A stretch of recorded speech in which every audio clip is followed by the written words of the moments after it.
Welcome to Art Ed Radio, the podcast for art teachers. This show is produced by the Art of Education University, and I'm your host, Tim Bokamps.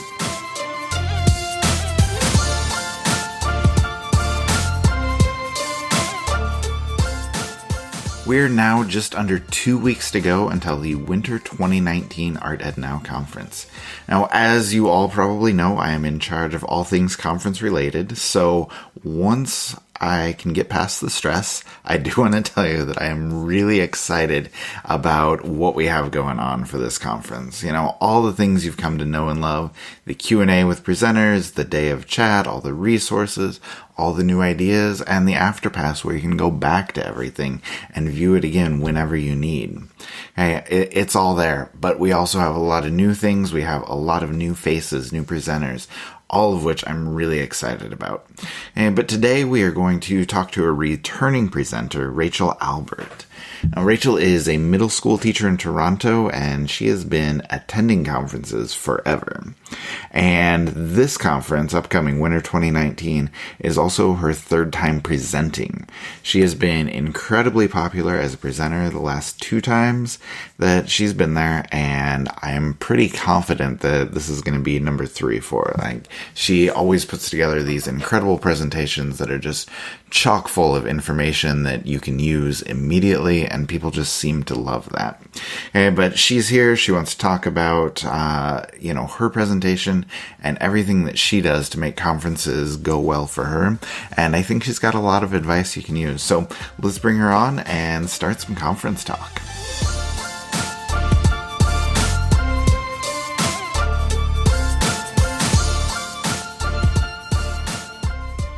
Joining me now is Rachel Albert. Rachel, thank you so much. Let me start by just asking, how are you? I'm doing great. Thank you very much. How are you? I am doing really well. I'm excited to talk to you because somehow we've had you at like 3 conferences now and you've never been on the podcast. So I'm excited that we get a chat. So I guess let's start with the conference, all the exciting things that are coming up in just a couple weeks. Mm-hmm. Your big presentation is all about using Google Classroom in the art room. And so I guess I was hoping you could give everybody just kind of a preview of what's coming with that. Like, can you talk a little bit about why you wanted to present on Google Classroom and why you're passionate about it, I guess? Absolutely. So in general, I'm passionate about anything that helps me keep my students engaged and that also makes my teaching life a little bit easier. Yeah. And many people don't necessarily think about using Google Classroom as part of the art curriculum. This year, my school is a one-to-one school, meaning that all of my students amazingly have access to their own technology, and they bring it with them from class to class. And there are so many reasons that I value Google Classroom in my art room. First, I would say that Google Classroom gives my students a lot of autonomy. And with middle schoolers, I teach grades 6, 7, and 8. And it's really important to me that I'm training them to be responsible for their own work. And I find that Google Classroom really helps with that. They can access their instructions independently, which saves them time, especially some of the rowdier classes, rather than, waiting for everybody to be quiet so that I can deliver instructions in person.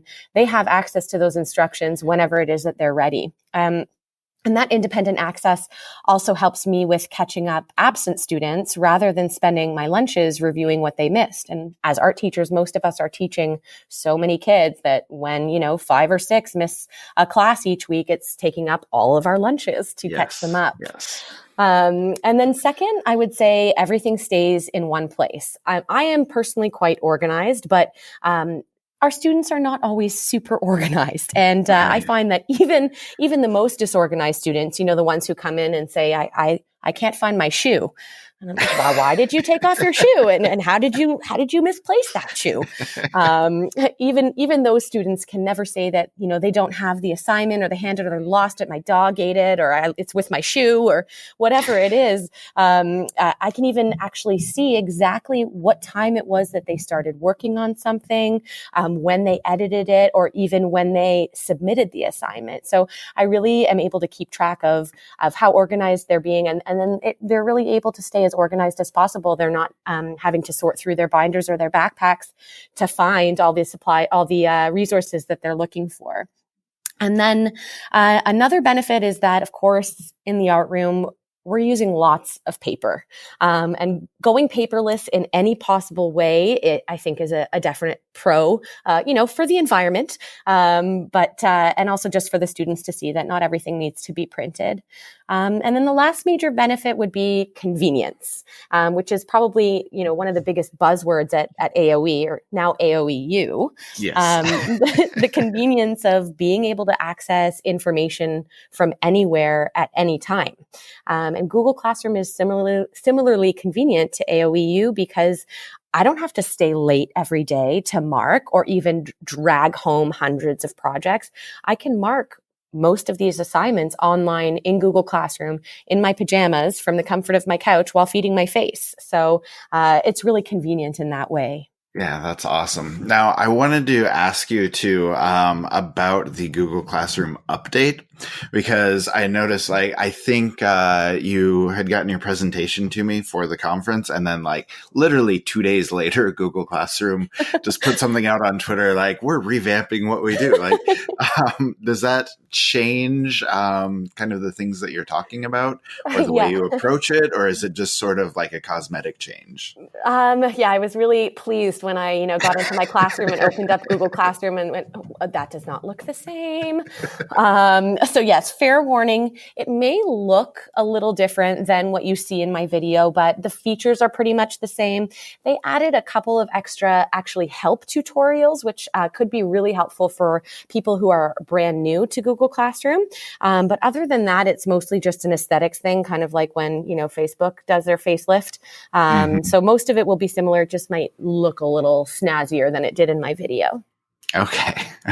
So, no, I think that's a good warning for everybody, because, there are going to be a lot of people coming into this with something new and trying to take some of your ideas. And, I think it's good to give them a warning that may not be exactly the same. But I want to dive into your video a little bit more, just because you kind of have this reputation now of always putting together these amazing videos that are just full of ideas, kind of the ultimate how-to guide, like you did with stop motion animation last time. Mm-hmm. So is this video another one of those? Can you let people know kind of what to expect from your presentation?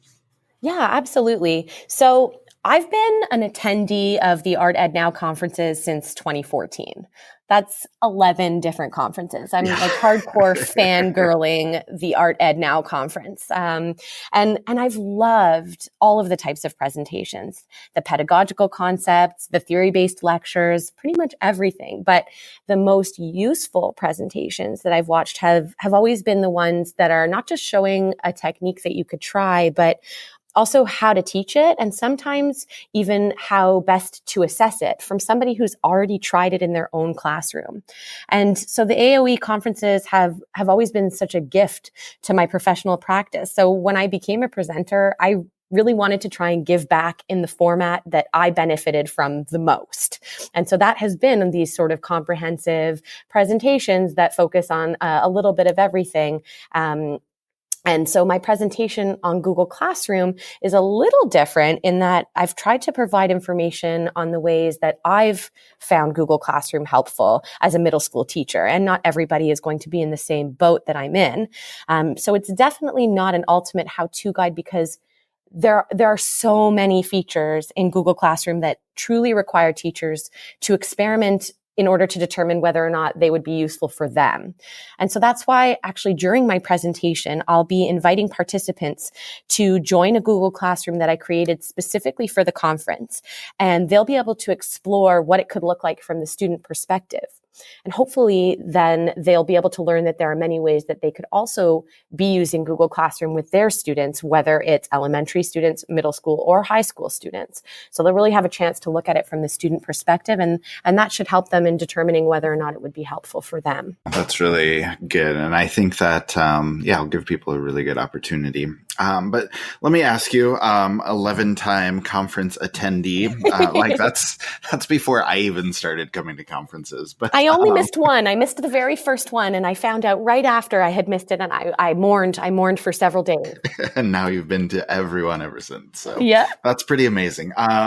But we talked about, sort of passing along your experience. And so you have this presentation in the AfterPass about how to make the most of the conference, how to make the most of the day.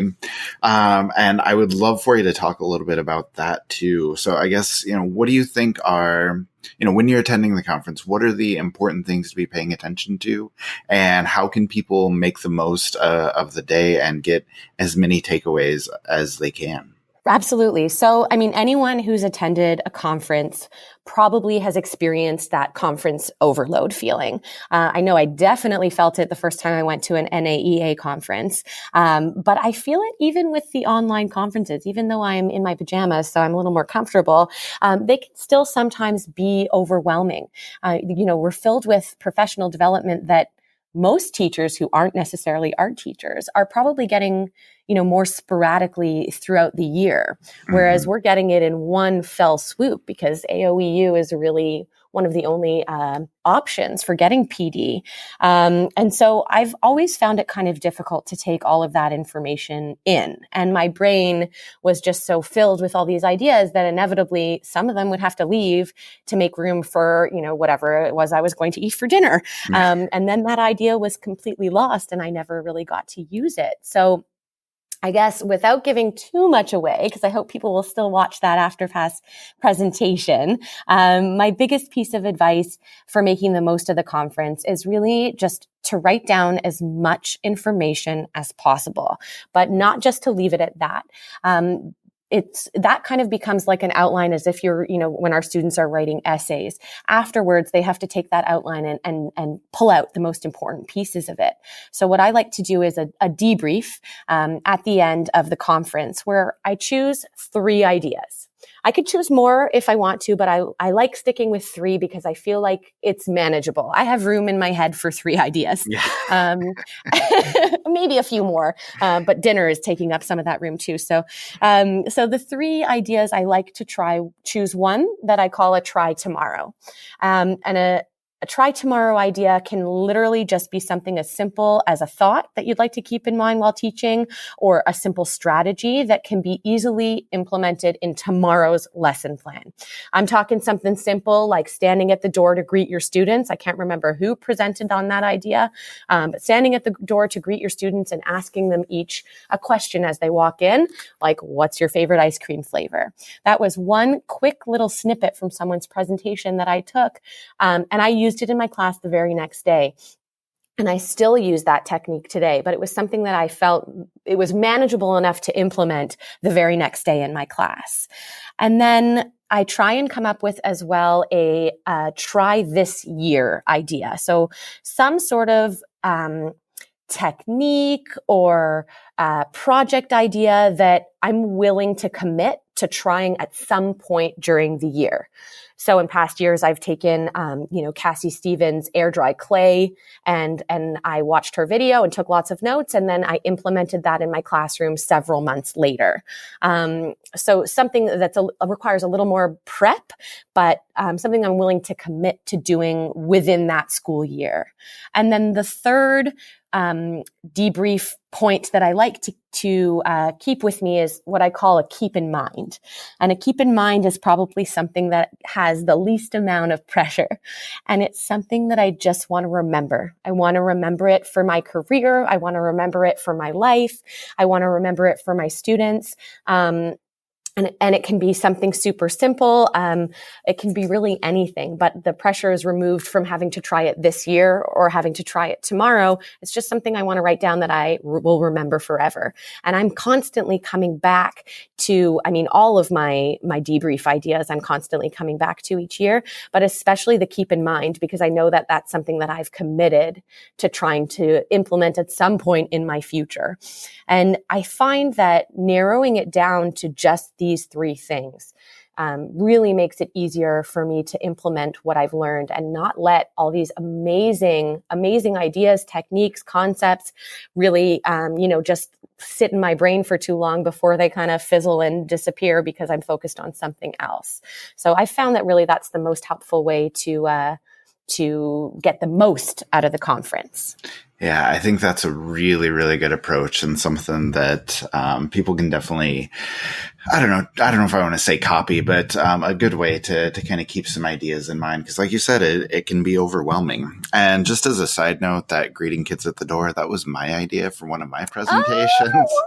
And I'm a little hurt that you didn't remember it was mine, but I'm glad you're using it. I'm going to go home and mourn for that. No, I'm glad you're using it. And no, but I mean, that's what happens with these conferences all the time is you have, it's like drinking from a fire hose. Like there are just so many great ideas and you don't remember where they come from. But as long as you can use them and implement them, then I think that's absolutely worthwhile. So, I mean, of course, it's important to give people credit. So next time I stand at the door, I'm going to make sure that my students know, guys, what's your favorite flavor of ice cream? Because Tim Bogatz told me to ask. Okay? Yes, please do it.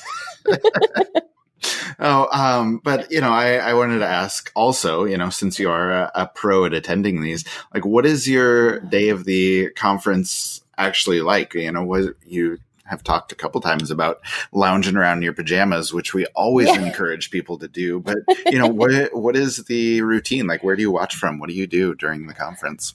Oh man, conference day is my happy day. I look forward to it like I imagine, the celebrities are looking forward to the Oscars. It's like the most wonderful day it's like Christmas Day. I mean, I'm Jewish, so Christmas doesn't mean anything to me. Conference day is Christmas Day for me.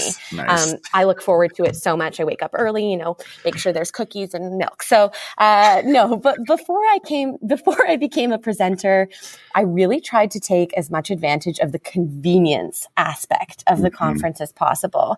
I had spent a lot of time looking for relevant PD, while the rest of my peers or my colleagues were getting PD in a much easier format, monthly even at our staff meetings where most of that PD wasn't relevant to me. So by taking advantage of the convenience, I would really try and come up with creative places to watch from. So I have participated from a lounging chair at my condo swimming pool. This would be at a summer conference, not at a winter conference because I'm Canadian and it would be very uncomfortable. I have participated while cooking meals for the week, while folding laundry, while jogging on the treadmill, and even while getting a pedicure. And there's something that's just so exciting about being able to learn from wherever I'd like while doing whatever I would like. And like I said, the rest of my staff at the school are mostly doing their professional development in such a formal way. And it's always been easy for them to get PD. And once I found AOE, I was so excited to have relevant professional development that I kind of was like, I'm going to go over to these creative places and be like, na boo boo, my professional development is cooler than yours. So that's usually how I used to spend conference day. And now that I'm presenting, I try and be a little more professional in making sure I'm available to be in the chat in case people have any questions. But I just take conference day as a day to soak up as much as possible. And of course, I'm using my strategy to make sure I'm getting the most of the conference. Yeah, that's really cool. I like that. Now, just one last question for you, and then I need to let you go. But what other presentations are you looking forward to in the conference? Like, who are some of your favorites, or who do you really want to see this time around? I always really enjoy Don Massey's presentations, and he's presenting on chalk pastels this year. And it's not my favorite medium to use, mostly because I find the sound really irritating. But I'm hoping that I'm gonna learn some really interesting techniques from him. He also tends to do those sort of comprehensive how-to guides, kind of like his mural presentation at the Winter 2018 conference. So I really enjoy learning from him. And then I would say second is something I'm looking forward to Jesse Armstrong's presentation on integrating art therapy into the art classroom. It's something I've always been interested in, and there's actually been a lot of drama recently on Facebook about whether or not art teachers have the right to integrate art therapy into their classrooms, or if that's something that should be left to professional art therapists. And so I'm curious to see what aspect of art therapy she presents on and how I might be able to integrate some of her ideas into my own classroom. That's good. I was not aware of this drama. I may need to go check this out. I'm not on social media very often, as people know, but I may need to go check that out. But I will say that I think Jesse's presentation is going to be really, really good.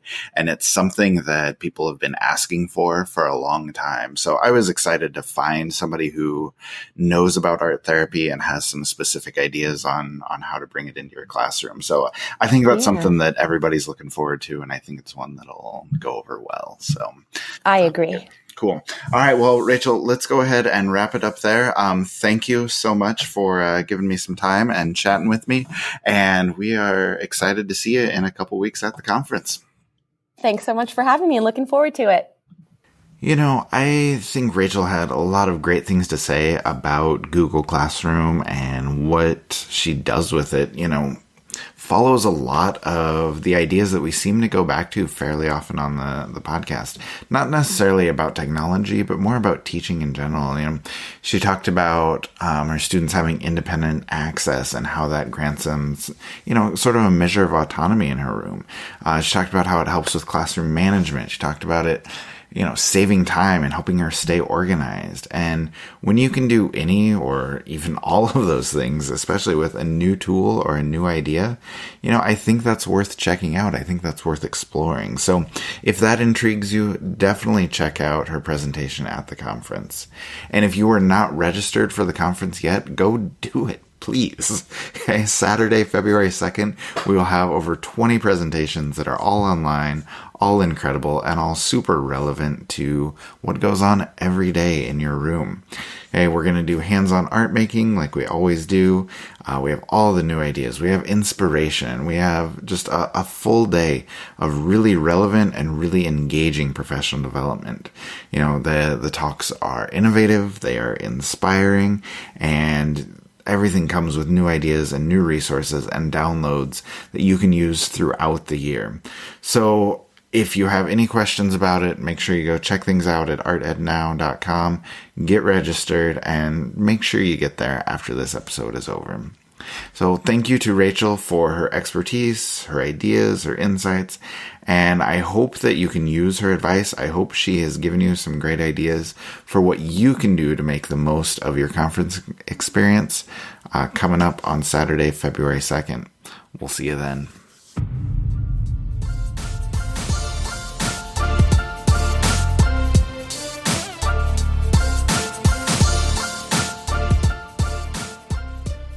Art Ed Radio is produced by the Art of Education University with audio engineering from Michael Crocker.